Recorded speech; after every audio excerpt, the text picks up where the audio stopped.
I want one. No.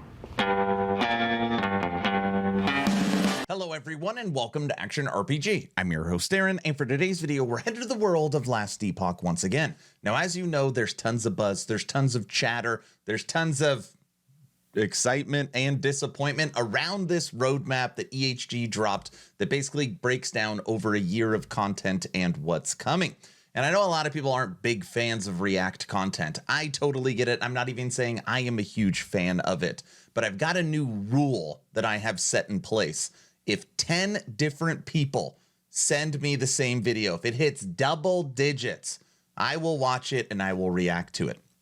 And this video has been sent to me well over 10 times.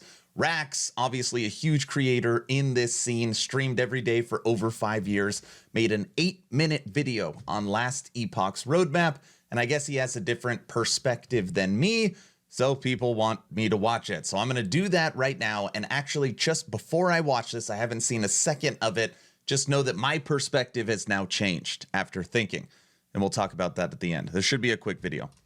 All right, let's just do a quick recap here. So the Last Epoch devs just posted a blog, and they're releasing like an entire year's worth of updates here, which we'll look at in a second. And they have a poll about their pinnacle content that they're about to release. I'll show you the poll in a second. But in this roadmap, the thing that I love the most that I'm seeing here, which I think this is really critical for all ARPGs. I just think it's the most important thing, is you'll notice in every single patch, there's endgame, which with the Harbingers and the Pinnacle boss. There's endgame, Primal Hunt. There's endgame, Monolith of Fate expansion, and probably the False Echoes are probably also endgame. And then new endgame bosses, and the skill sigils are probably another endgame thing to customize your skill tree. The thing is all these ARPGs are played cyclically, right? You play through the campaign on your first time, and then you do the end game, whatever they have, and then what's going to keep you coming back for more? Well, rehashing the exact same content in the exact same way only gets you so far, right? So the thing that I think drives ARPGs for everybody, a casual or a blaster, is what is the new stuff, or what are the seasonal powers. And the fact that they said in every single patch endgame is coming, I think it's critical for all players. I love these like random encounters that they're making in the new side zones. They're making new uniques. The only one thing here, I'm guessing this is campaign. It might be fun to play through one time, and people do value this. But Before he finishes his point, right now EHG has 9 chapters done for the campaign, and there is going to be a total of 12. So 10, 11, and 12 are still not complete, and the Ancient Era story chapter will be chapter 10. So I know people aren't excited about a longer campaign, but the story isn't finished. the emphasis here on the end game is what's really giving me faith for Last Epoch's future. And we're getting the dodge roll mechanic, which I absolutely love. I love this. I love where you implement skill into your game. Using this at the right time, to me, is a skill. Transmog and die system, some people are going to love that, right? So that's what's coming. But now we have the poll where everybody can spam their thoughts on things and everybody can argue about stuff. So they're going to release pinnacle bosses, and then the main idea that they're asking you is if they want to release the pinnacle boss for all game modes, meaning if you're playing on a season or if you're playing off season, you don't care about making new characters, or even if you're playing in offline mode.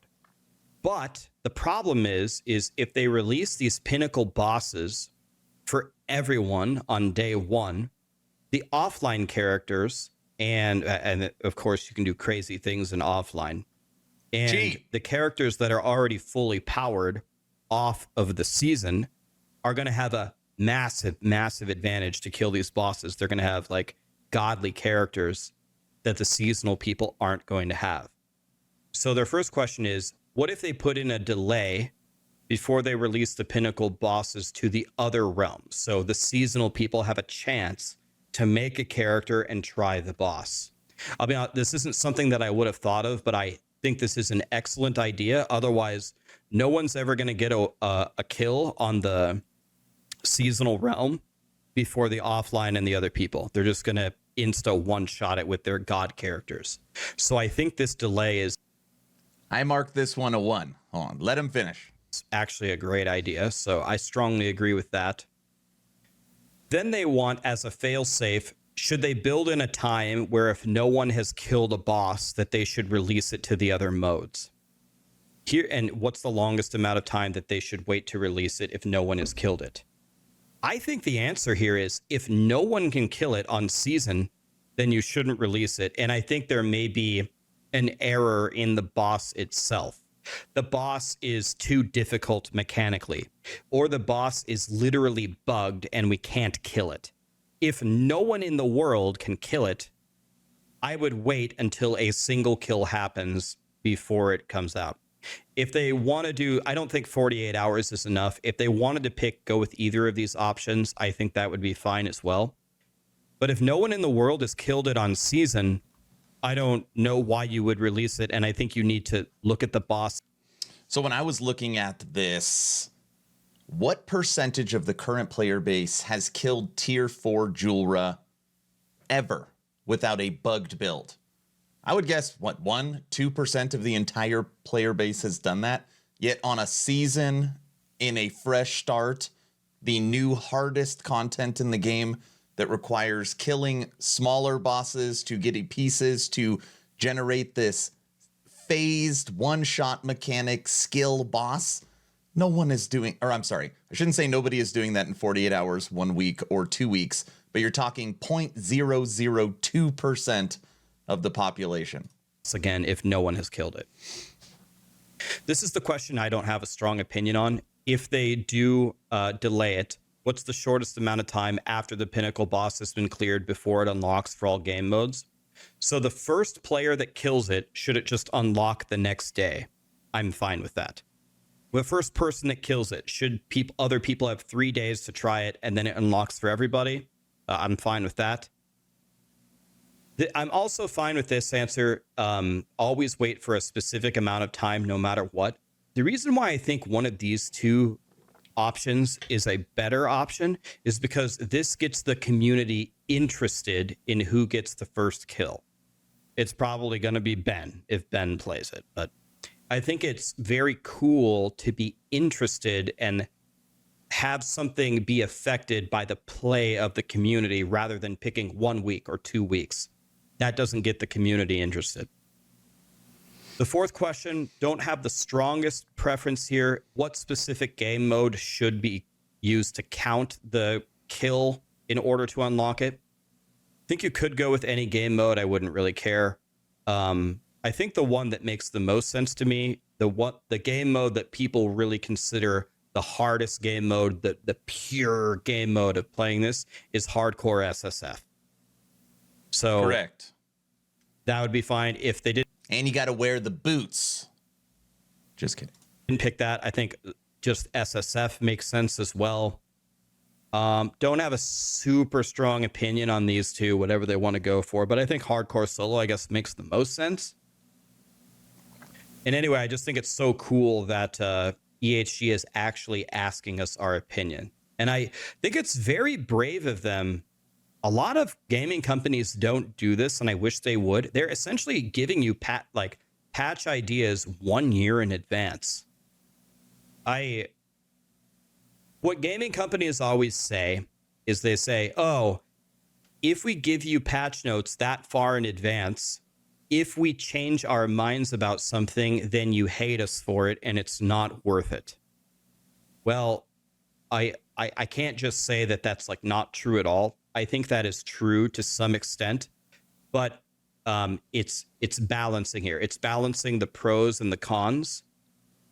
I think the pros that you gain from involving the community and getting them excited about your future versus the cons if you have to change your mind, I think the pros vastly outweigh it, which is... Raxx being new to the LE scene, one thing that EHG has always leaned on, whether you believe him or not, whether you love the game or not, is communication. And in my opinion, sometimes I think they overshare, like, oh, they might have stirred that pot, they should have let it lie. But they've done roadmaps in the past and they have gotten burned. Basically, like, one is multiplayer coming out that got delayed multiple years. And that was like the big one that likely they are talking about. But I think this is the perfect amount of communication. Give us the theme of the cycle. Give us what the plan is for what's coming. But you know that, like, these patch notes are normally anywhere from 30, 40, 50 pages long. A 3 bullet point on this image is not going to tell us everything that's coming. It just gives us a general idea. And I think that is one thing that has always set EHG apart. More communication, being upfront, being honest, and then giving us Mike every single Friday to just directly ask questions to. It's awesome. Why it surprises me that more gaming companies don't do this. So I love that Last Epoch is doing this. I'm more excited about the game now that if you had just shown me this versus showing me all of this and involving me and involving the community and asking their opinions, you're engaging me more with your game. I think you are winning here. So I don't know. That's just my opinion. But I really like this post from Last Epoch. I'm more excited for the game now. Wait, go back. Where is it? And, teaching me winning and ask. Go back. If you had just there we go. Okay, so we're going to stop right here. Raxx, great video. I love your take on it. And by the way, something I missed during my video that I guess I could throw out here is my buddy's like, I'm excited for 1.3 because it's going to be the Weaver season. I'm like, what the hell do you mean the Weaver system? And I'm like, oh my gosh, it's a spider weaving a web. Duh.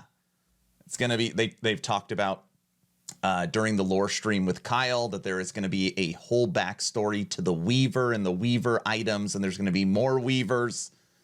It's a damn spider. At least, I mean, that's what we're thinking. And then also my community has been trying to crack this code for a while, or at least since this post came out. What does this actually say? And there's some people that think they have it, but EHG is just saying it's just flavor text. It doesn't say anything. I don't fully believe them. I don't know. Okay. Raxx, great video. My take has changed. When I did my video and read through this, I said, no, you either have 1 foot in or you either have all your feet in or all your feet out. Basically, you're all in or all out as far as cycle. Either keep it cycle only, and then when the cycle's over, move it to core, or release everything at the same time. I've completely changed my mind on this. I've been thinking about it. And EHG is always about innovation. They're always about building a better mousetrap. So this is my new thought, okay? Hear me for just a second. I pitched this to my stream. They absolutely loved it. What if every single cycle, the first month, 4 straight weeks, are cycle only? And then once it's the end of that 4th week, that entire cycle moves to offline and moves to standard or core. We all know that after 1 month anyways, the player base is here and then it shoots straight down. 265,000 players to 20 or 30,000 players. Normally, you have to wait 3 or 4 months to get your hands on that content, even though there's nobody playing it. It would be totally different than what everybody is doing. It would solve the cycle and the core problem. And who cares? Who cares if, the people that, I didn't get to start it because I'm working, I was on vacation, there was another game. They don't have to wait 3 or 4 months to get their hands on that content. And the people that wanted to do all the racing, start fresh, are also happy. That's my new idea. That is my new pitch to EHG. And I have now reacted to this video, and I like all of Raxx's points. I'm done. Hopefully you were entertained or at least learned something. Aaron, out.